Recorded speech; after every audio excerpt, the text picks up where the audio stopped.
We know it's a great honor and pleasure for Cpst to host our 12th webinar series. I want to take this opportunity to thank all of you, particularly those who are repeat attendees. There are some who keep coming to our webinars, maybe to all of them. We want to thank you. Today we have two very distinguished speakers who will be introduced shortly by our moderator. The topic, as you can see, it's one that we're all looking forward to hear how the practitioners, there one in the parliamentary sector, the other one in development area, what AI is doing to, particularly how it can relate it to legislative work. So let me take this opportunity to introduce the moderator of our session. He's the Director General of the Parliamentary Joint Services of Kenya, but his name is Clement Nyandiere. Clement Nyandiere has been the DG in the Parliamentary Joint Services since the year 2012, but he joined Parliament in the year 2007. Therefore, total he has done 17 years in the Parliamentary Service Commission. As a Director General, the DG is responsible for all the shared services of both houses of Kenyan Parliament, which is Senate and National Assembly. And there he's in charge of HR, administration, finance, research, legal services, and IT. So we could not have had a better person to moderate this because he oversees all the ICT services in the Parliamentary Service Commission. It's worth noting that before joining Parliament, Clement Nyandiere taught ICT courses at Strathmore University, where he did for 10 years. So together, this gentleman has been working for 37 years. That's a long time. Is it 27 years? 27 years. So that's a very cumulative experience of 37 years. And he has a lot of interest in technology integration and management.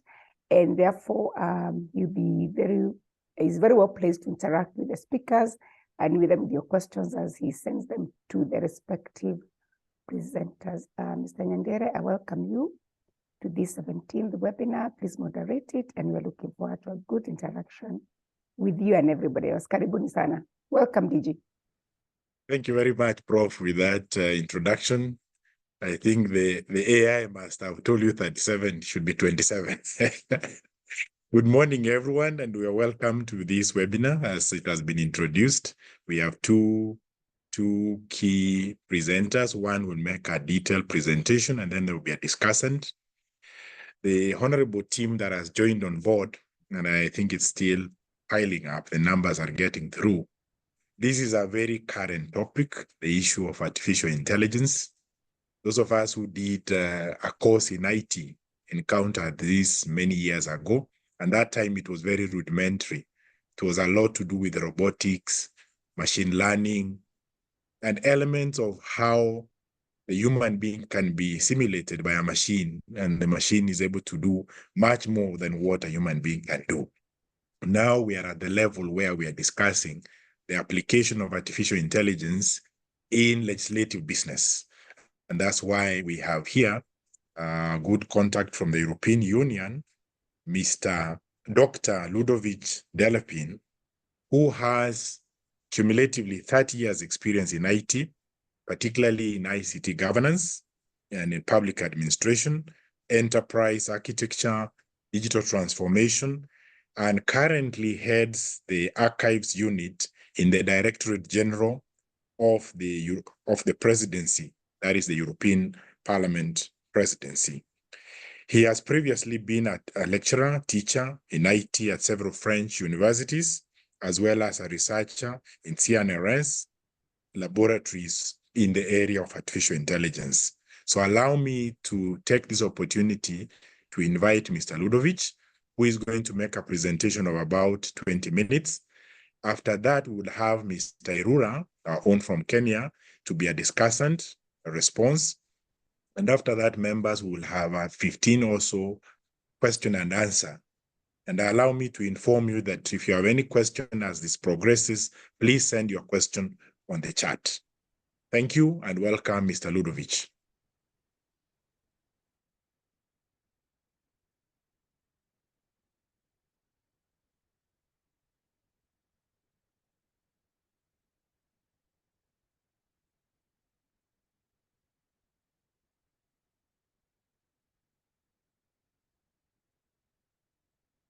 DG Ludovic is mute. You could unmute. We can't hear you.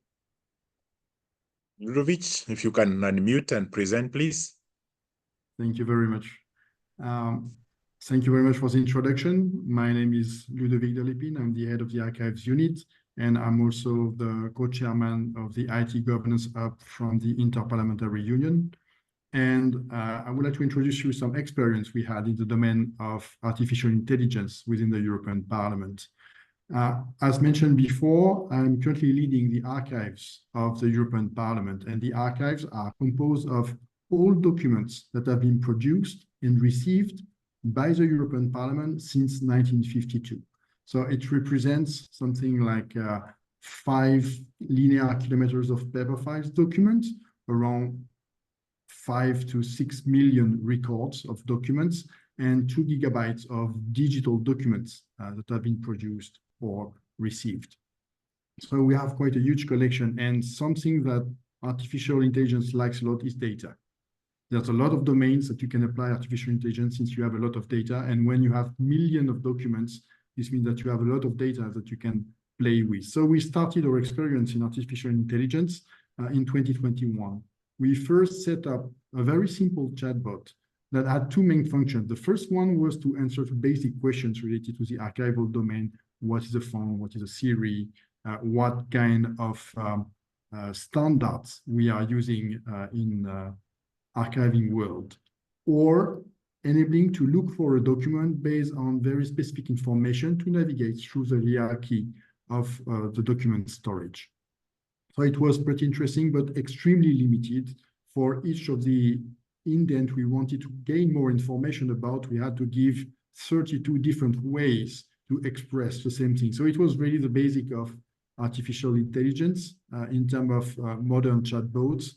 And we decided to move to a new generation in 2022, making use of classification. So we work on several domains, thanks to some evolutions in AI and some algorithms that were made available mainly by universities. And we work on automatic classification, automatic summarization, automatic indexation. So all these activities that are very time-consuming when you have to perform them with human beings, but that can be very easily made with algorithms. So this was the second generation we had. It was in 2022, and we extended this version with natural language processing or pseudo-natural language processing, trying to start to understand questions in natural language and trying to extract automatically named entities within our documents. This means that when we had the documents, we were in a position to extract the name of the persons, the organizations, dates, events, countries, so a set of entities that we could define, predefined, and extract from the documents to ease the filtering of these documents to search more easily in huge collections. So we made available at this time being hundreds of thousands of documents. And we finally decided to move to a new generation, making full use of generative artificial intelligence in 2024. And that's what we call Cpst 12Th, which is our latest version. And we wanted through this evolution to address mainly the multilingual context. So being able to address in natural language, in all the official working languages from the European Union, let's say an advanced search within the documents we were publishing, because now we are moving to millions of documents that are made available. One thing I need to precise is that the documents that have been made available for citizens through this software are all public archive documents. This means that all the documents have more than 30 years. So this is one of the basic rules that we have into the regulation related to the archive in the European Union. Everything which is more than 30 years should be made available to the public through public archive documents. So currently we have all documents from 1952 until 1994, which are available online. From our journey, what were the main challenges we wanted to face? The first one is we wanted to interpret queries in natural language. So our previous generation, launched through Cpst 12th, was able to understand a kind of pseudo language or pseudo natural language. We were still able to use formal languages with logic operators like and, or, not, But this we wanted to be more citizen-friendly and more oriented to clear language. So we wanted to be able to really understand natural language questions. The second one was about to access pertinent information through relevant retrieval of data. And the main point is, if you ask a question to the European Parliament, what we want to do is to provide an answer with documents from the European Parliament, not from any other sources, neither the European Commission or the Council or any other entities that would have made some comments about the activities from the European Parliament. The next point is to accept many languages. So as you know, maybe in the European Union, we have 24 official working languages. So that's the first language set we wanted to cover. But it was also about expanding the access to all documents for other languages which are widely spoken in the world, such as Hindi, Arabic, simplified Chinese, or Norwegian, if we have closer countries. So this was the second point. And the third point, sorry. And the last one was also to ensure transparency. So when you are using artificial intelligence, one of the main points you have to address is how will the system explain how the answer was generated? So which information was used in order to generate an answer? If you are working in the archival domain, most of the people who will use your system are or archivists or historians. And one of the properties from these people when they are working is they will never trust a secondary source. They will always go to the primary source. So for us, it was extremely important that we are able to highlight all the documents that were used in order to generate an answer. So this was about transparency, which is also called explicability. So this was the main points we wanted to address. So using a plain large language such as ChatGPT or Claude or Llama or the one you want. The first one is understanding queries. Well, these systems are now extremely efficient in the domain of natural language processing. Retrieving relevant data, you cannot control the data set that has been used. So if you ask a plain language model, then you will have an answer based on the data set that has been used to train the system, for which you have no control and nobody is making them public. So that's for us a serious issue. The third one is to accept many languages. And nowadays we see that most of the languages which have been documented in the world are available through plain languages, and ensuring transparency. This is something that you see more and more. So they try to provide the sources, or when you request, they provide the sources that has been made available to generate the answer. So just a basic answer with ChatGPT, for instance, we ask a question, say, okay, what was the evolution of the public health policy in the European Parliament? And of course, we limited the scope between 1952 and 1994. And you see there that some documents have been used from the Parliament to generate the answer, but also some documents from the European Commission, meaning that it was, let's say, trained with a huge data set. The second question was raised to Anthropic's Claude, which is another large language model.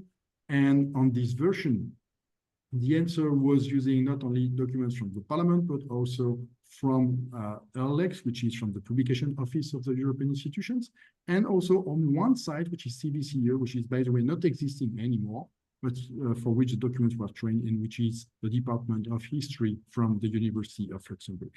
So how to make a large language model being domain specific when you want to address only your document, or you can build an entire domain specific model from scratch, but this is really far from being reasonable. And inside the European Union, the European Commission is working on such a project. It will take years. Well, it's not something that you can consider as being an entity to develop it by yourself. It's really too time consuming and document consuming. You need to have billions of documents so that you can use correctly, so that you can learn with your system and provide an adequate answer. The second one is fine-tuning. So fine-tuning is adding documents to a large language model which has already been established. It's also pretty complex. It takes time, and you will not control the set of data and the set of documents that were used to pre-train your system. So you will have a conjunction of both your documents and the one used to train your system. So it's not also the way that we want it to go. And the last one is retrieval augmented generation. So the purpose of RAG is to combine both the stress of the information retrieval system that you can set up to identify which documents are important to answer to a query, and then the capacity of the large language model to answer to a question. So in terms of architecture, you have two different components. The first one is a query, and the second one is a prompt. So someone will ask a query, and the first thing to do with this query is to search for the pertinent information into your data sources. In this case, which are the public archives from the European Parliament. So you search for all the documents where you want by any search system that could be relevant, and then you extract these ones. You will then propose these documents that you identified on your own data sources with the query and the prompt. And the prompt will be composed of all the parameters that you will decide to apply to a specific query. In our case, for instance, in the prompt conditions, we mentioned that the documents shall not use, the large language model shall not use its own knowledge to answer to a question. It has to be built based on the documents that have been extracted. Or if you don't know the answer to a question or to a query, you clearly state that you do not know the answer or you do not have enough element to answer the question, even if with using the knowledge from the large language model, you could have an answer that would be provided. Or if you ask twice the same question, you are asked to provide twice the same answer and not to be imaginative to provide another one. So these are all the parameters that we fixed within the prompt. So we provide a query from the person, the prompt, and the context, and we give this one to the large language model. As I mentioned before, we wanted to address a lot of languages, let's say most of the main languages which are used in the world. Of course, not all documents from the European Parliament are available in all these languages.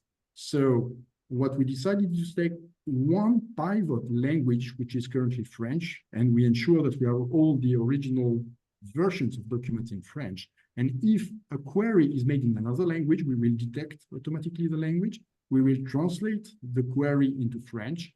We will look for the documents, establish an answer in French, and then we will translate back the answer to the target language that was used for the query. This means that we can open the archives from the Parliament in most of the languages which are spoken in the world, even if the original language is not available within this language. So that's the RAG architecture. This system is available for all the citizens. It's online. It's accessible from the archive website of the European Parliament. This is within the dashboard where we provide an access to all our documents within content analysis and RCEP archives. And there you can raise questions. You can have a short question answer or a short report.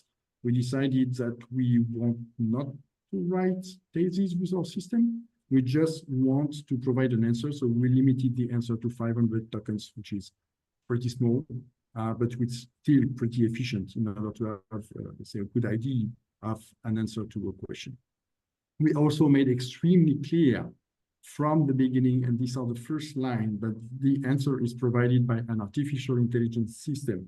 And this is not committing the European Parliament to the answer. So it's only a way to assist someone to augment an activity, not to replace a human being, but to augment an activity on which you may gain some insights based on artificial intelligence.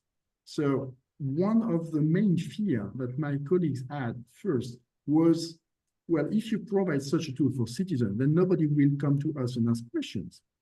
And this was legitimate. We have something like 250 questions every year that we receive in the archives unit directly.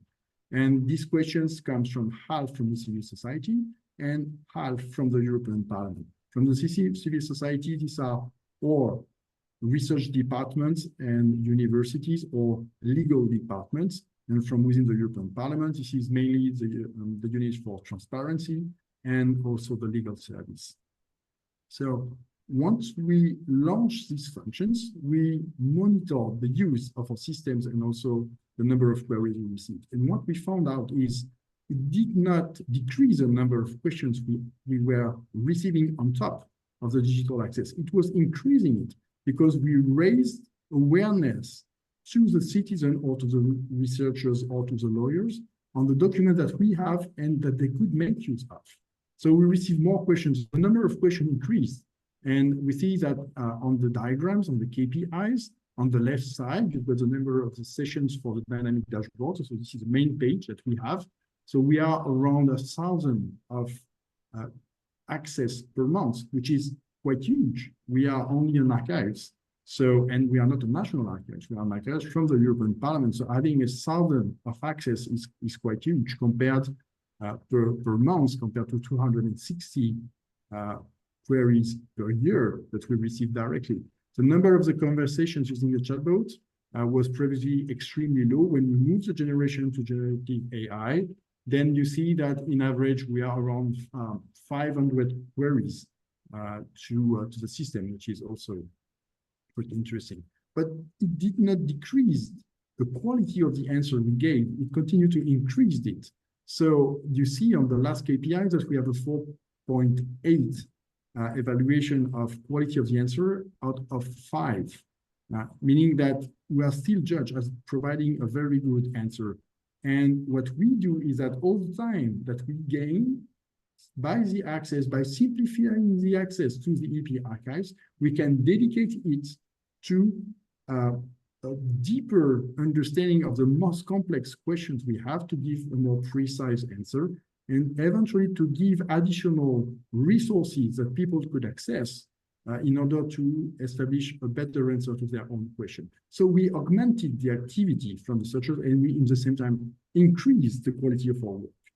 Another question that we very frequently have is a cost, saying, okay, artificial intelligence costs a lot. Well, that's a false idea. It doesn't cost a lot. It costs, that's true, but not a lot. And to be fully transparent, this is a cost that we pay for the overall system, meaning the dashboard and the indexation, the system for name entity recognition and artificial intelligence. And we spend something like $1,300 per month. If you compare by any other information system that you will build or storage that you will acquire, you see that it's not extremely expensive.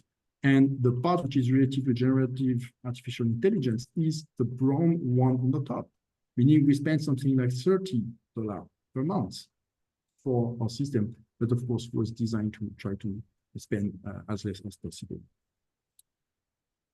What did we learn in terms of lessons? It was launched in April 24. We were one of the first ones to launch a generative AI system in production live for citizens. It's implemented based on the cloud facilities. And why do we have cloud facilities? Because we are addressing public documents. So these are not the original documents. This is a certified copy of public archive documents, meaning that we attach to each of the document a digital signature in order to ensure the integrity of the document that we moved outside. We are using documents that we have already processed within the European Parliament, meaning that all these 2 million documents that you have seen before, we control them with a human being previously. All metadata, all documents have been controlled by a human being. So you could call that a hidden cost, but if you want to have good results with artificial intelligence, you need to have good data. If you have bad data, you will have bad results. It's as simple as that. We also were among the first ones to present the list of all the documents that were used in all language versions available to build the answer for a query. And this has enabled many people to gain trust in our system because they were able to look for all the documents and to search by themselves the information which was available inside, and to download a free copy of the document. And the last one is also that we have an honest document, an honest information system. If we do not know the answer to a specific query, then we will explicitly write that we do not know the answer. This means that we do not try to imagine, we do not try to build up at any cost or any price an answer to a question that will be a very strong bias and that will prevent to maintain good trust into our information system. So I hope this gives you a small idea and a small introduction to the system that we built. And I thank you very much for this opportunity. Thank you very much, Dr. Ludovic. You've captured quite in detail from the highly technical, the machine language, to human language, to machine learning, to LLM, which seems to be the base now for the new framework for implementation of AI, as you've done it at the European Parliament. A quick question, even before you proceed, as we prepare Mark, what is the level of uptake at the European Parliament and within the member parliaments?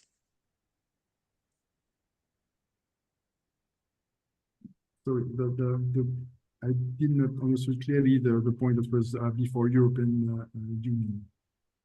The level of uptake of AI within the European Parliament and the European member countries. So we currently have 72 initiatives related to artificial intelligence within the European Parliament, which is quite huge, and only 2 of them are using generative AI. One is about to arrive also in the domain of generative AI. The main point with generative AI is that the quantity of data. So if you want to have a very useful answer, this means that you want to bring something more than what a human being was doing. So if this is a very simple data set or a very small data set, in this case, there's not that much use of artificial intelligence. But if you have a lot of them, such as cybersecurity, log management for IT operations, or human resources, and in this case, you may have good cases, and these are the ones that we are developing. Thank you very much. On that note, now I want to bring in the team that is online. I want to bring in Mr. Mark Irura, who is currently the Artificial Intelligence Advisor with the German GIZ. Mr. Irura has previously been an analyst with extensive experience heading end-to-end digital implementation for a number of firms and government ministries, as well as private sector. He has worked with the Development Gateway and UNICEF, as well as Kenya Revenue Authority, especially on the tax systems. He holds an undergraduate degree from the University of Cape Town, South Africa, and an MAC from Strathmore University in Kenya, and is currently pursuing a PhD. So Mr. Irura is going to be our discussant and will fill in from the experiences, especially from Africa. Mr. Irura, the floor is yours. Thank you so much. I hope you can hear me. All right. Yes. So my name is Mark Irura. I work in a global program within GIZ called Fair Forward. Fair Forward operates in 5 African countries, and it also operates in 2 countries in Asia. So in Africa, we have Uganda, we have Rwanda, we have Ghana, we have South Africa, and of course, we have Kenya. And in Asia, we have India and Indonesia. So one of the big things that we have always aspired to do within the program is how do we promote or accelerate the creation of AI training data? And then how do we work with use cases in the space? How do we begin to think about policy and how policy can impact, can move forward in the countries that we work? And then lastly, as you've also heard initially when the host was speaking, some of us come from a computer science background, but this technology requires like new skill sets. So a lot of people would be learning on the job. So, and they will be making decisions about AI. In Kenya specifically, we are anchored under the Digital Transformation Center at GIZ. And so we have a bilateral engagement, and by bilateral, I mean, we have German to Kenya cooperation, and AI is one of the topics on which we are cooperating, and it's a digitization topic under the Digital Transformation Center at GIZ.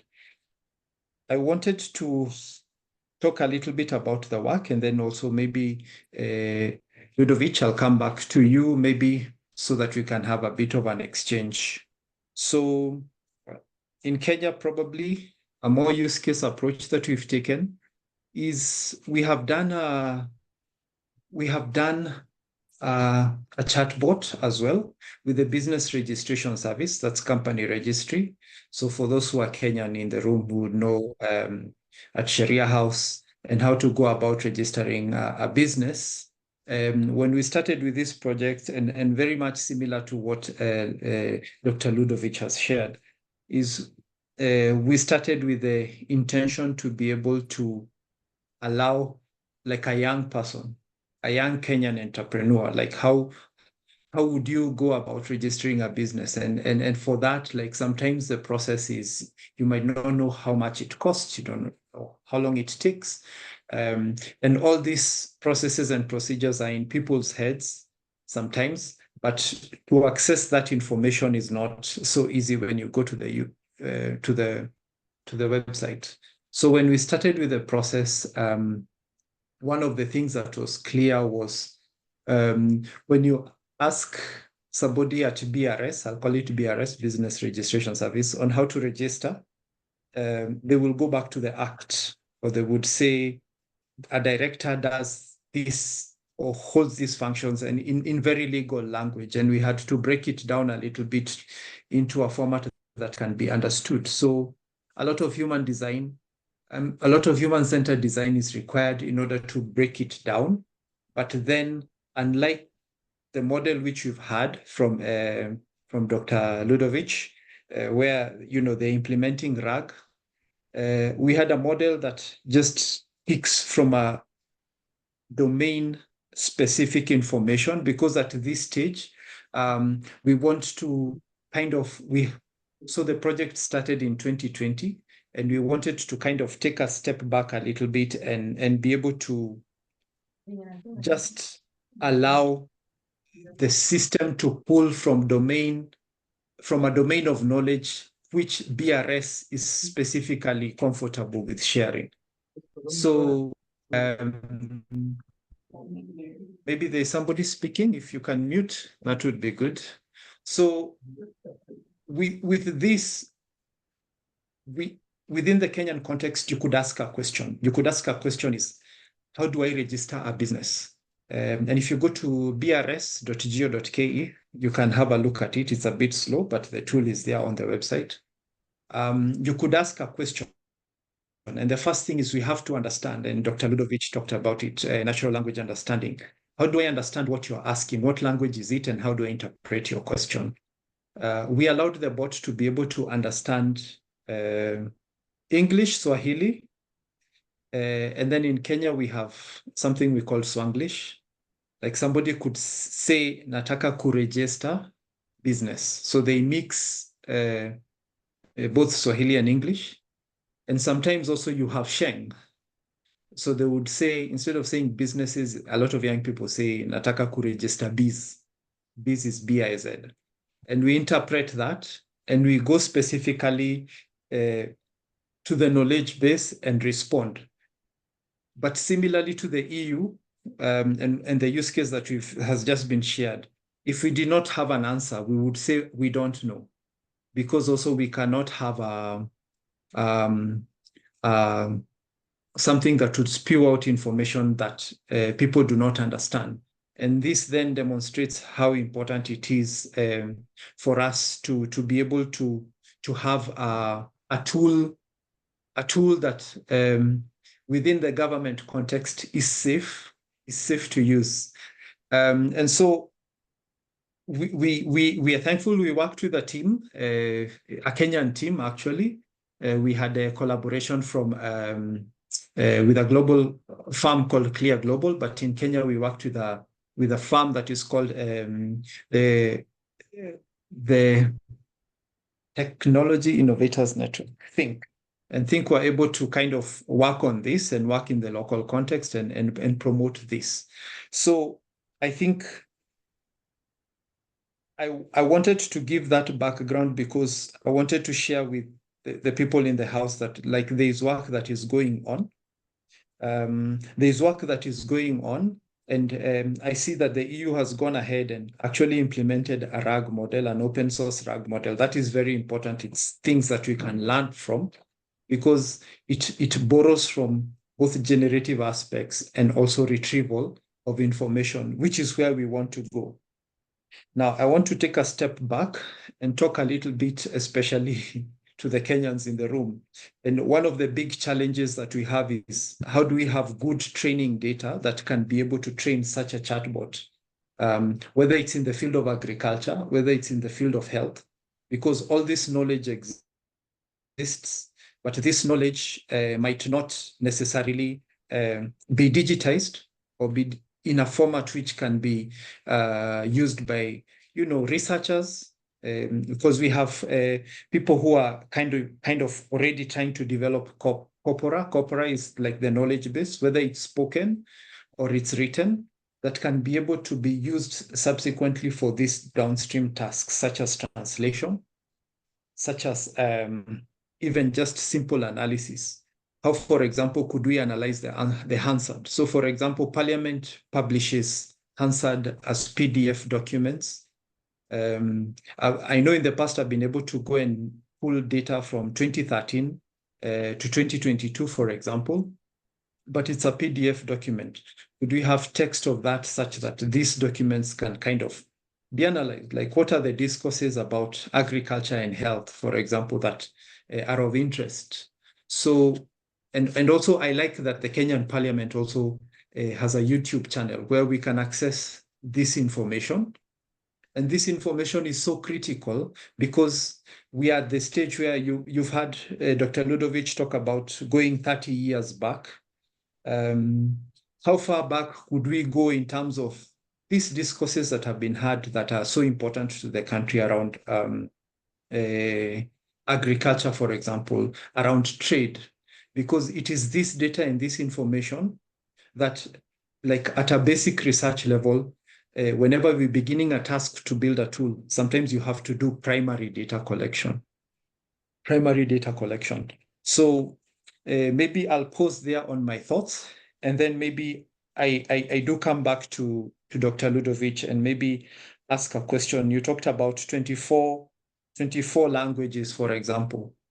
You've had in our context in Kenya, people have a new language called Swanglish, right? A mixture of the two. Like, do you encounter those challenges, and how have you overcome them? If people are speaking with colloquiality to the tool that you're developing, whether it's written or it's voice. And yes, do you have a voice version for it? Yes, thank you. Ludovic, the conversation starts, so you can proceed. But as he prepares to respond, allow me to recognize 2-3 people who are on board who consider to be some of the foundational persons who have been around documentation, sharing of data, and especially in the Kenyan context. Mr. Michael Murungi, who is the leader, governance affairs and public policy, Eastern Africa, Google, I think he's on board. Then we have Dr. Samson Ogola, the regional IT manager with Tufts Medicine, Boston region. And then we have Mr. Robertson Kabucho, the director of Hans Seindel, Kenya. They are on board. And the questions, Mr. Irura and Dr. Ludovic are going to be coming on the chat. We'll be able to respond after this. So, Dr. Ludovic, you had a challenge from Mark. Thank you very much. The question of the language. Of course, if we are using clear language, it means that we want to have an access from citizen. And if you have new languages, you will have to adapt to them.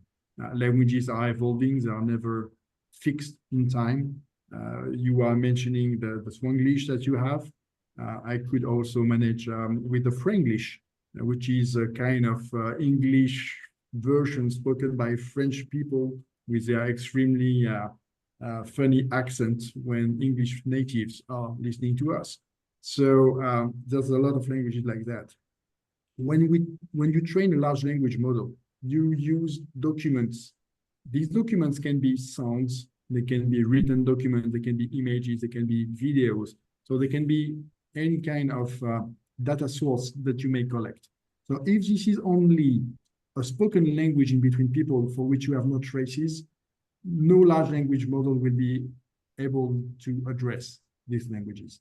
If you start to write down, if you start to record this one, then there's a chance. So this is related to the number of documents that will be made available for the corresponding language. If this is an oral culture, this will be extremely hard.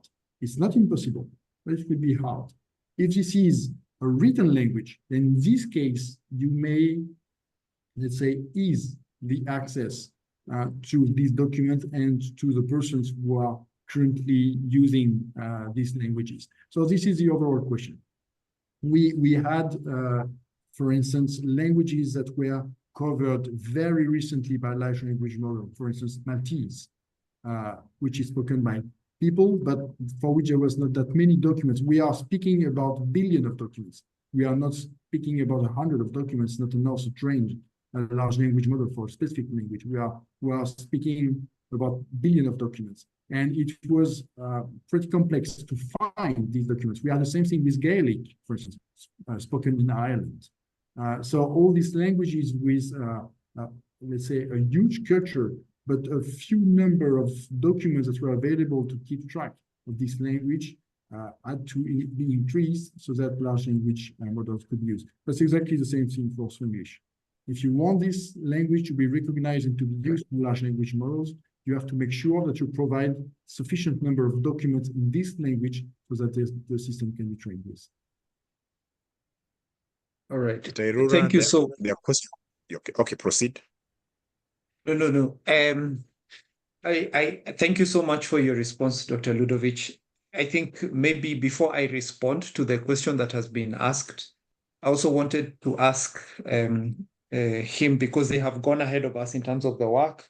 And we've already talked about data sources, and you've already talked about like the need to create corpora. I wanted you to talk a little bit about its publication, because that's where we are starting, right? I wanted you maybe to give us a little bit of advice about how to go about publishing this information. You've talked about archives that exist for more than 30 years. And I think we need to maybe double click or focus on it a little bit more.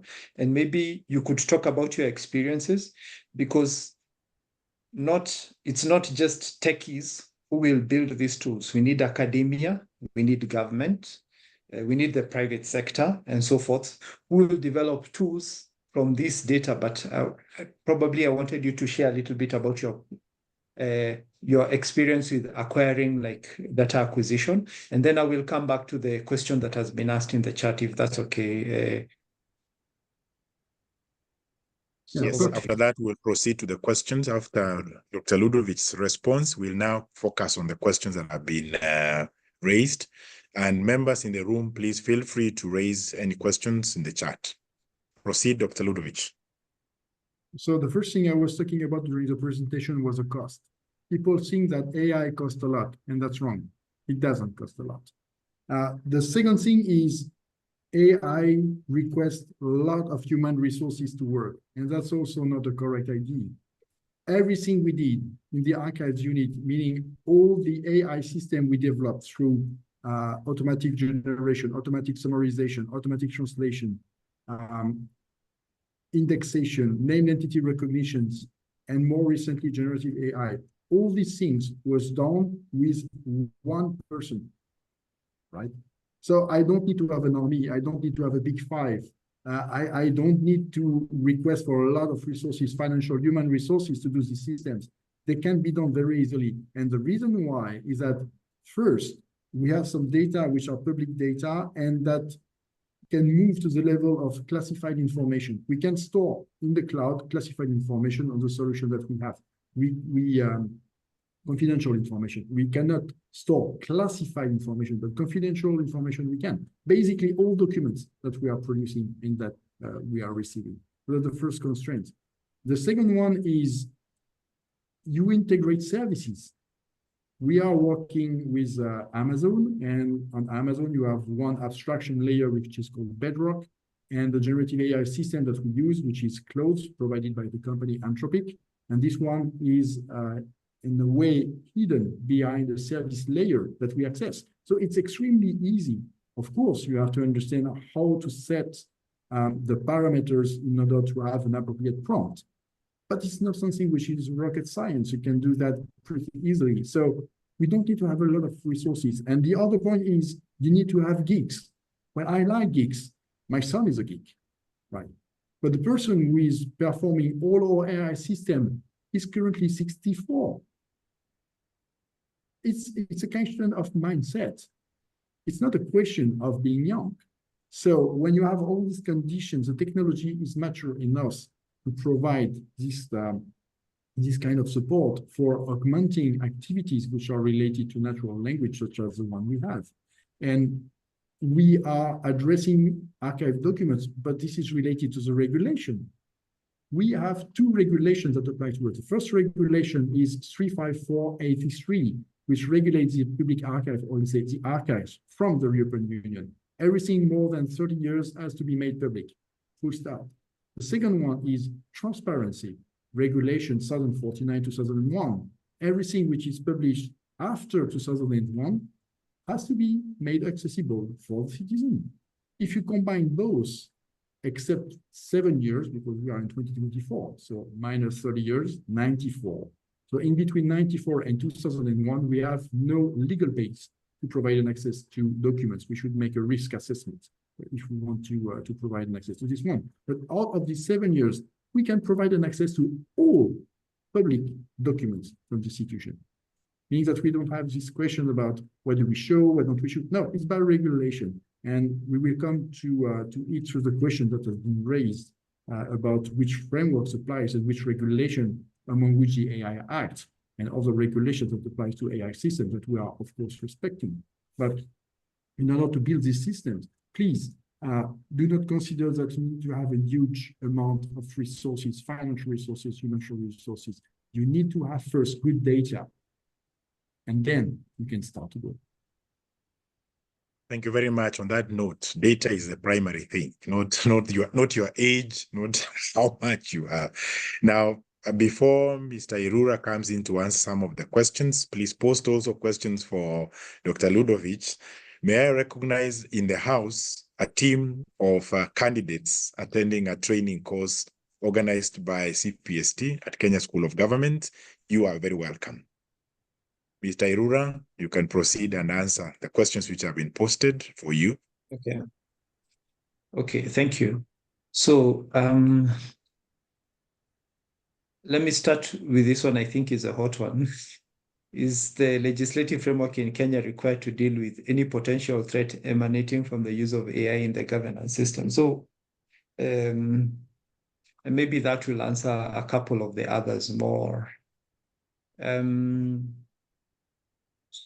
So AI is an emerging tech, and I will also take a step maybe further and say AI is a tool. It's a tool that can be used to achieve an outcome. This outcome can be positive or negative. AI regulations, they are not bad in themselves. I think I'll come at it from 3 different perspectives. The first one is like, we are just beginning to build a nascent AI ecosystem, let's say in Kenya. It has existed for many years. Like right now, it's primarily in the domain of research. So if you want to do something in AI in Kenya, you will find an AI researcher who most probably has not trained or been trained in Kenya. So they have come back from abroad and they teach, they lecture. So, and it's the first time I think where a lot of collaboration is needed in this particular space, because like when you're creating a data sets to drive a model, for example, you have to deal with bias, you have to deal with inclusivity and all these things. So I'm coming first from the practical perspective where we actually need to work together to first create these data sets. Now, the data sets is the basis of whether AI can harm or not harm. Okay, so it is very human-centered. It is very centered on how the data flows into the tool. Are there regulations existing to manage the data that the tools can create? Yes. So we have the Data Protection Act, for example. We have an act on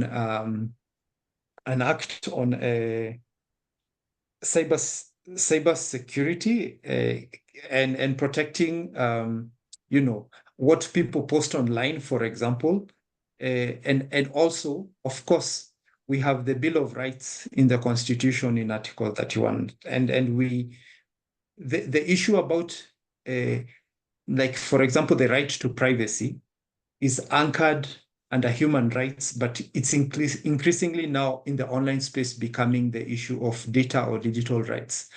And so these rights on data have been recorded in conventions from the 90s, even before we had Google as a firm or big tech as firms, and they're anchored in UN conventions already. So I'm not saying we have all the regulations or all the laws needed to regulate the technology, but we do not have nothing. Are regulations good or bad? I don't want us to think about them as being good or bad, but rather I would want to come back to like a very human-centered approach is required to build AI tools. We need a nascent ecosystem that is producing, so that then we move on to the regulation. So for example, when we talk about cross-border data flows and we have our data sitting somewhere in Ireland, what does that mean as far as offering services in Kenya? So those are some technical and structural issues that we need to address. But the point that I wanted to make is, number one, pro or anti-regulation, no, but rather, are there anchors right now in law that help us regulate or reduce the risks? Yes. But can more be done? Yes. If we continue, like right now, we're in the process of doing a national AI strategy for Kenya. And really, it's a conversation starter that helps us move to say, okay, here are some gaps we identify in application of this emerging tech, because AI is just an emerging tech of tools that can be used. And I think if we anchor law in principles as opposed to tools, then we will get it right. So we already have legal levers now that we can use, and you will see a lot of jurisprudence in the courts around the right to privacy and people's digital rights. Mark, you are running dangerously on time. If you can spend the next 1 minute on the other, there are two other questions. Or could we ask Ludovic to address how can the youth use AI to generate income? Dr. Ludovic, 30 seconds. Yeah, thank you for the question. I will more address the first one that was raised about regulation and risk management rather than income. Well, income in the context of a parliament is not something that we really focus on. We are not there to earn money. We are there to spend in the best way the one from the citizen.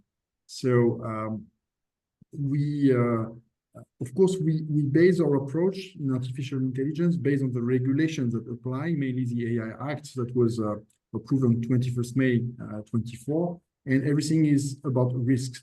So you have systems which are of unacceptable risk or high limited or minimal risk, and we fall under this last category of minimal risk. But it doesn't prevent us from making a quite deep impact assessment. So we made, from the beginning, a trustworthy AI impact assessment of the solution. And when I started to introduce it through various conferences, this was the first question I received. It was in Roma in March. And one of the first questions I had from people working in research services were, but how do you manage risks? How do you ensure you minimize the bias? And this is exactly why, from the very first time of the existence of our solution, we worked on an AI impact assessment. And what are the foundations for the impact assessment? You have to respect 3 dimensions. The first one is law. Which are the regulations, the decisions that frame your activities? The second one is fairness. How do you ensure control of bias? And the third one is robustness, not only technological robustness, but in more general. So When we establish our systems, we use cloud infrastructure. So for robustness, we send the trustworthy impact assessment we build to Amazon so that they could evaluate and confirm that no data that has been submitted to a solution will be sent to any other providers. It remained inside our own environment. Nothing leaves. It's not a chatbot. We don't use personal data. And the second one is about the large language model we use. And we have chosen Anthropic, publishing Claude as a large language model, because currently this is the only one which is AI constitutional. What does it mean? It means that all documents that were selected are compliant with a set of value framework existing, such as the Declaration of the Human Rights from the United Nations. So you cannot control, and nobody can control the documents which have been used in order to train model, even with open source systems.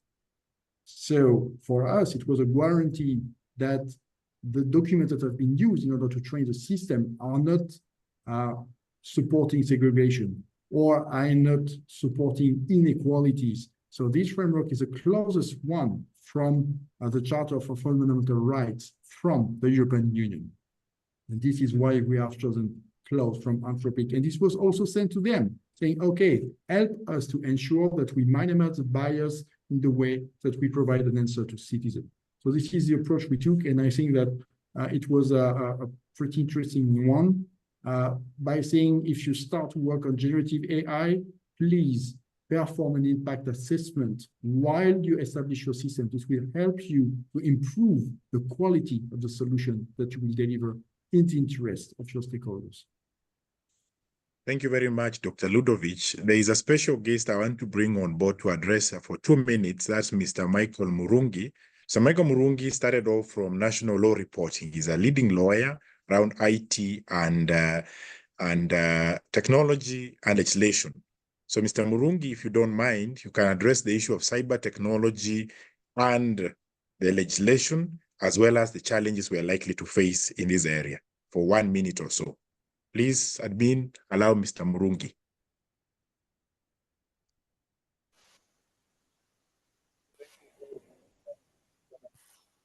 You can hear me well? Yes, proceed. Thank you.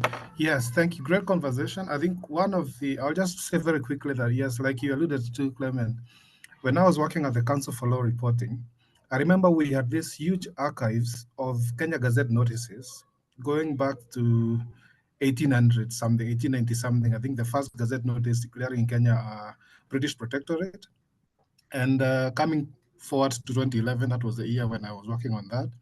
And even parliamentary proceedings, going back to, I think, when it was the East African Legislative Council, Legislative Council. And the question was, how do we make meaning out of these documents, which are scanned? And now you can imagine with what we've seen from the EU Parliament and what Mark shared on the chatbot, you have the tools, we have the tools in our hand, query that whole database of all those PDF documents. And the way you just search on a Google search and ask, what did, say, Mwai Kibaki, the Member of Parliament for Othaya, say in Parliament on this date about a road in Othaya? And you actually get an answer.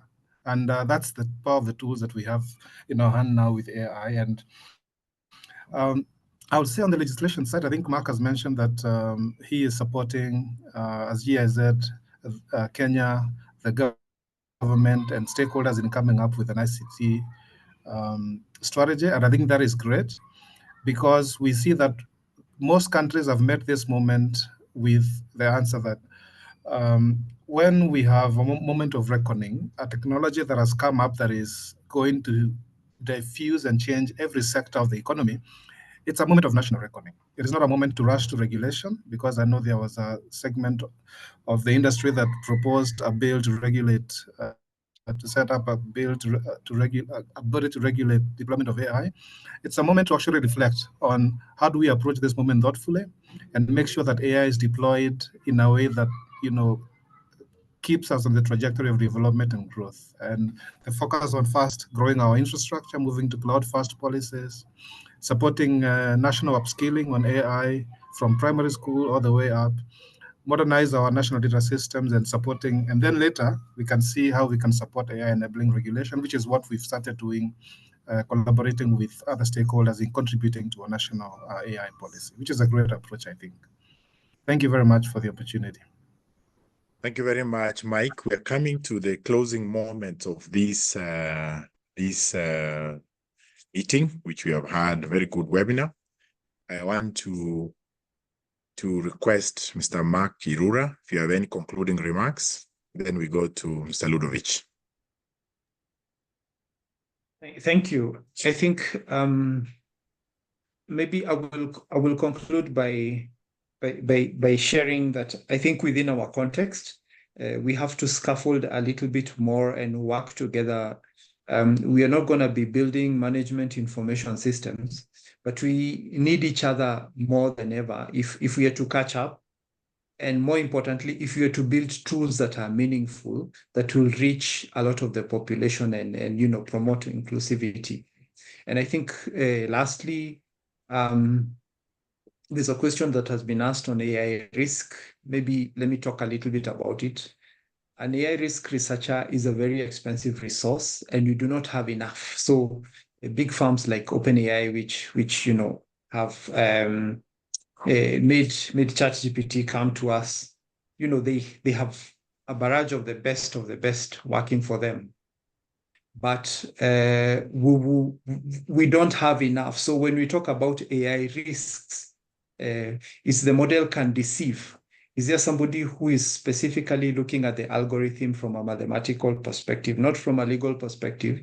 And we heard about geeks and nerds to tell us if, we are not happy with the confidence levels of the tool that is doing this. So in summary, I'll talk about it and say, I think we need to put in more money to produce more PhDs and to produce more researchers in this field who can help us to advance the tool making, so that we also are either adapting the models that exist because they're very expensive to build, or we begin a lengthy process. Maybe, who knows, 5 or 6 years from now, we will have our own.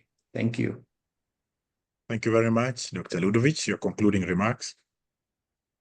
Thank you very much for this exchange. What I would like to say is, please don't blame software for things that you would not blame human beings. Many people are criticizing software, but when you look closely to the human being activities, they're doing exactly the same thing. You are pointed out bias for systems, but we also have bias for human beings. When you come from a university, you have been trained based on the theories which are proposed to be followed by this university, but also other ones may exist, but you will not consider them. So don't be too hard on the systems that you will use. And it's true that with neural networks, no, we do not know how the information is structured, such as the brain. We do not know how the information is structured. But then it's about the quality of the answer. And on the quality of the answer, it's, again, and I will repeat it, it's super important to focus on the quality of data. Data are really the key. And we mitigated this issue of not knowing the structure or the data sets used to train the system by having a RAG approach, which is the most safe one currently. And we keep the human in the loop. We do not take an information, we do not provide an information without a human intervention. So we augment the human activity. We do not automate, we do not replace human beings. There's always the capacity of someone to take a decision based on information that will be provided by a generative system, meaning that the information doesn't go out by itself. It's always under the consideration of a human being. So we had a methodology that we use, which is called STEP. It could be a matter of another webinar. It's about segmentation, transition, education, and performance. So this is the way that we frame our approach within our system. So use correct data. You don't need to have a lot of resources to start. You need to respect the frameworks and regulations that apply to your country or to your regional zone or your continent. And then educate people. Educate people. People that will be educated will trust your system. If they are not educated, this will be a kind of magic answer that will appear, and we know all the things that could be sometimes very difficult behind magic. So educate people, and then we will have a lot of very positive outcomes from the systems. Thank you very much, very honorable presenters. I'm imagining that from the discussions in the room, there's going to be further discussions around the national policy around the AI framework, especially for Kenya. And I'm sure we'll borrow a lot from what is happening in the European Parliament. I'm aware the South African Communications Department has released recently, I think it's about a month now, their AI framework to govern the country's usage of AI within the country, and more specifically even to the Parliament. May I take this opportunity to thank you all for coming on board. My job is done. I now hand over to Professor Nyukabi Kamau to wind it all. Professor. Yeah, thank you. Thank you, Clement. Thank you, Ludovic. Thank you, Mark. I know some people, even their hands are still raised, DG, but we didn't have time. Many other questions we didn't have time to address, but we can even see how some questions can be asked directly to the speakers at, directly to their emails if they allow us to do that. Owino, I don't know if there's something else you want to do. I think you had an evaluation, then we can come to a close. Asanteni sana, all of you. And those 100 of you who have remained on board and the 50 who are in KSG. Asanteni sana. Right. Over to you, Peter. Thank you once again for joining our webinar. Just to ask you as you log off to please fill in our poll, which is currently on your screen. We also want to thank everybody, including our facilitators, who accepted our call and shared their knowledge on this topic. Also to announce that with your permission, we'll be inviting you for our subsequent webinars, and we encourage you to continue engaging with us through our website and also social media handle at Cpst. This particular webinar has been recorded and will be uploaded by close of business tomorrow for those who joined in late to share with colleagues and even listen in and write back to us at cpst@parliament.go.ke with any further comments or questions that we could share with the facilitators. Having said that, we request that you have a very good afternoon.